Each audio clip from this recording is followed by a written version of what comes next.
welcome once again in my channel Physics World. So last जब हमने video मैंने upload की थी तो उस समय मैं इलेक्ट्रोस्टैटिक्स की एक सीरीज़ कर रहा था, तो वो अनफॉर्चुनेटली बीच में ही मुझे रोकनी पड़ी, कुछ इश्यूज़ हो गए थे। तो फिर से मैं वो सीरीज़ को स्टार्ट कर रहा हूँ जिसमें हमने एक्चुअली में कुछ टॉपिक्स इलेक्ट्रोस्टैटिक्स क्लास 12th के कंप्लीट कर लिए थे।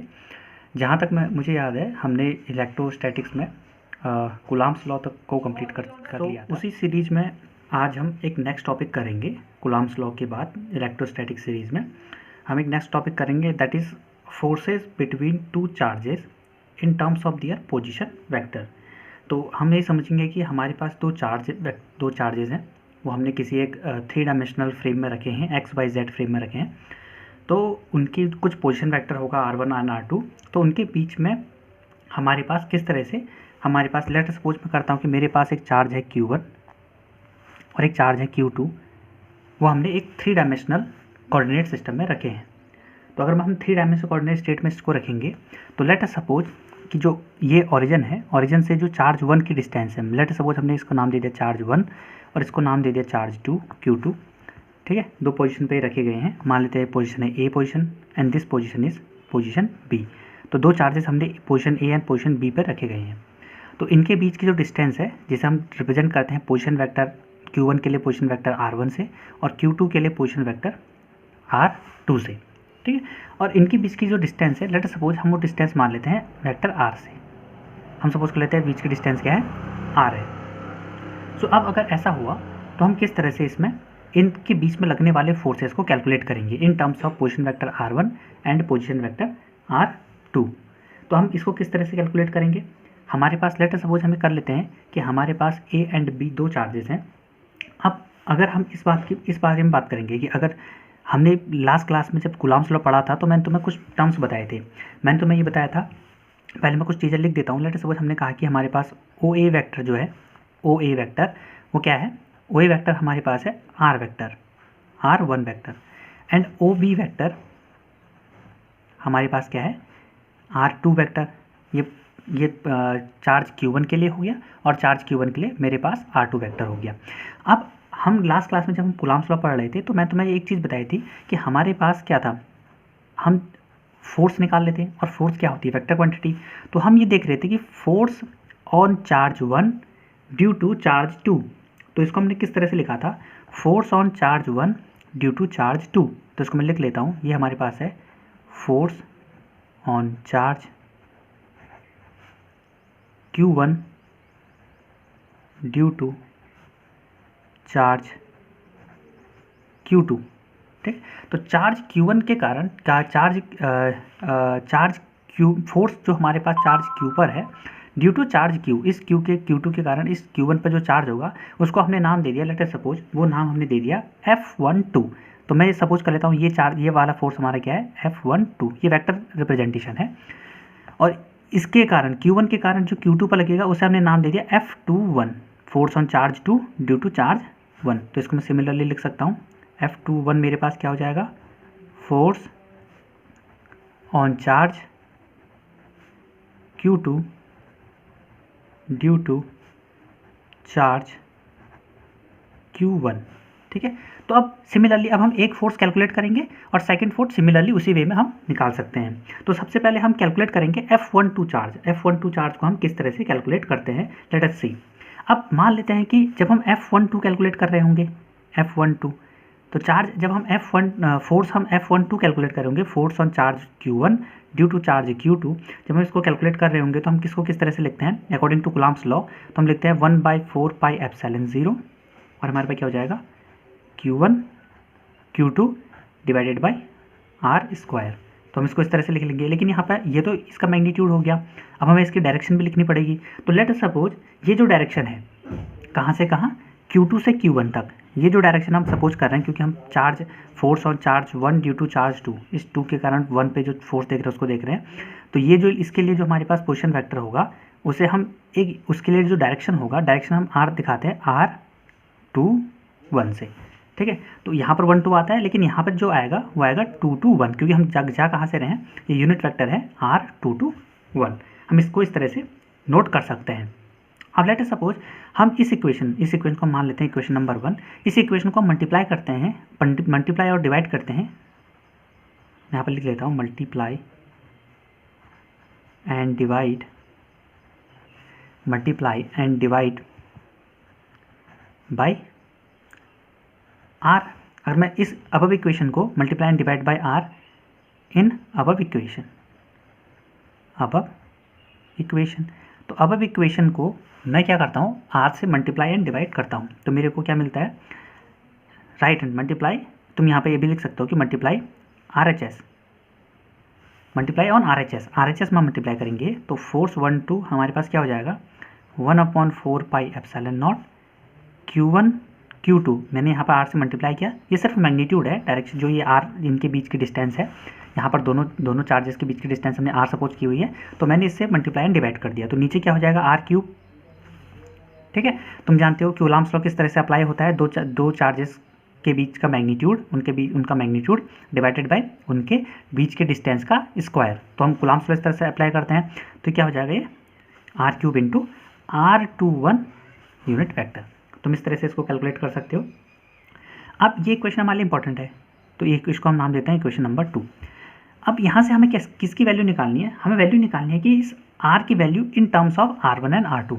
तो इस R की value in terms of R1 and R2 किस तरह से कैलकुलेट करेंगे, तो अगर ये तुम्हें ट्रायंगल दिख रहा होगा, तो यहाँ से तुम्हें दिख रहा है OAB triangle, in triangle OAB।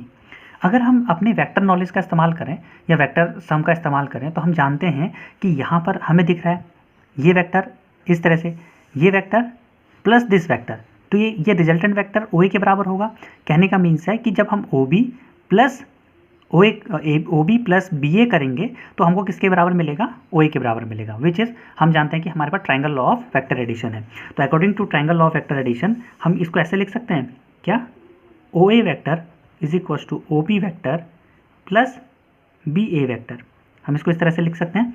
तो अब मैं यहाँ पे वैल्यूज पुट कर देता हूँ। OA वेक्टर की जो वैल्यू है वो है R1 वेक्टर, OB वेक्टर की जो वैल्यू है R2 वेक्टर है, प्लस BA वेक्टर मेरे पास किस तरह से है, BA वेक्टर को हम लिख सकते हैं, जो हमारे पास BA वेक्टर है हम उसको लिख सकते हैं क्योंकि इसकी डायरेक्शन यूनिट वेक्टर की डायरेक्शन है, जो इसकी डायरेक्शन रिप्रेजेंट कर रहा है वो यूनिट वेक्टर R21 रिप्रेजेंट कर रहा है, और जो इसका मैग्नीट्यूड है वो R वेक्टर रिप्रेजेंट कर रहा है। तो मुझे इसको लिखना पड़ेगा unit vector R21 into R।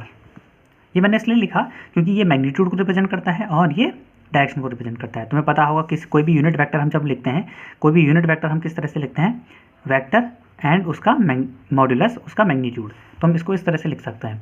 तो हमारे पास जो ए वेक्टर, कोई भी वेक्टर हम लिखेंगे तो हम उसके यूनिट वेक्टर्स के साथ उसका मैग्नीट्यूड मल्टीप्लाई करके भी लिख सकते हैं, ये भी हम लिख सकते हैं। तो अगर मुझे यहाँ पर BA वेक्टर लिखना था तो मैंने क्या किया, सिंपली उसके यूनिट वेक्टर, उसकी डायरेक्शन में जो यूनिट वेक्टर है एंड उसका मैग्नीट्यूड से मल्टीप्लाई कर दिया, सिंपली यहाँ पर हमको ये देखने को मिल गया। ठीक है, अब यहाँ से मैं इसकी वैल्यू कैलकुलेट कर सकता हूँ। ये वैल्यू कैसे निकालेंगे, R into R21 unit vector is equal to, मेरे पास क्या आ जाएगा, ये इधर ही पर रहेगा, तो हम इसको लिख सकते हैं R1 माइनस R2 वेक्टर। तो मेरे पास कितना आ जाएगा, R1 minus R2 vector, R1 vector minus R2 vector. तो जो इक्वेशन सेकंड में हमारे पास ये टर्म था, इस टर्म को हम इस टर्म के साथ रिप्लेस कर सकते हैं। सो पुटिंग, हम यहाँ पर लिख सकते हैं सब्स्टिट्यूटिंग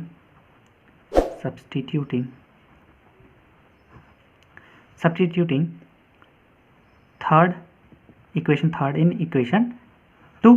तो थर्ड को हम अगर मैं 2 में पुट करूँगा तो मेरे पास जो f की वैल्यू आएगी, तो वो f की वैल्यू किस तरह से लिखी जाएगी, तो यहाँ पे तुम देख सकते हो F12 इज इक्वल टू तुम्हारे पास है 1/4 pi epsilon 0 Q1 Q2 upon. अब देखिए ये मेरे पास वैल्यू है, इस वैल्यू को तुम किस तरह से, अब देखो ये जो वैल्यू यहाँ पर बन करके आई है, ये तो हमारे पास किस में है, ये वैल्यू हमारे पास है वेक्टर क्वांटिटी है, थर्ड इक्वेशन। लेकिन इसी को अगर तुम मैग्नीट्यूड में लिखना चाहो तो मैग्नीट्यूड में किस तरह से लिखोगे, मैग्नीट्यूड सिंपल R बचेगा, इसका R21 का तो मैग्नीट्यूड 1 होता है, यूनिट वेक्टर का मैग्नीट्यूड 1 हुआ, तो मैग्नीट्यूड R बराबर mod of R1 minus R2 भी लिख सकते हो तुम इस चीज़ को। तो मैं इस इक्वेशन में जहाँ पर R है वहाँ पर मैं इसको पुट कर सकता हूँ R1 माइनस R2 के मॉड को, तो ये हो जाएगा R1 minus R2 vector mod of इसका whole cube into r into R21 की जगह तुम पुट कर सकते हो R1 माइनस R2 वैक्टर, तो जाएगा R1 vector minus R2 vector. तो तुम्हारा ये इस तरह से तुम इसको लिख सकते हो। So this is the required force, this is the required force in terms of, अब देखो हमारा जो फोर्स है वो सिंपली R1 और R2 के टर्म्स में लिखा जा रहा है। हमारा टॉपिक भी क्या था कि हमें इस फोर्स को, जो भी कूलाम्ब फोर्स है, उस दो चार्जेस के बीच में जो फोर्स होगा उसको पोजीशन वेक्टर के टर्म्स में लिखना है। और हम जानते हैं कि यहाँ पर पोजीशन वेक्टर कौन कौन से हैं, OA वेक्टर है एंड OB वेक्टर है। तो R1 वेक्टर और R2 वेक्टर के टर्म्स में हमें फोर्स को लिखना था। तो दो फोर्स हमारे पास हैं, एक हमारे पास है F12, एक हमारे पास है F21। तो हमने F12 कैलकुलेट कर लिया।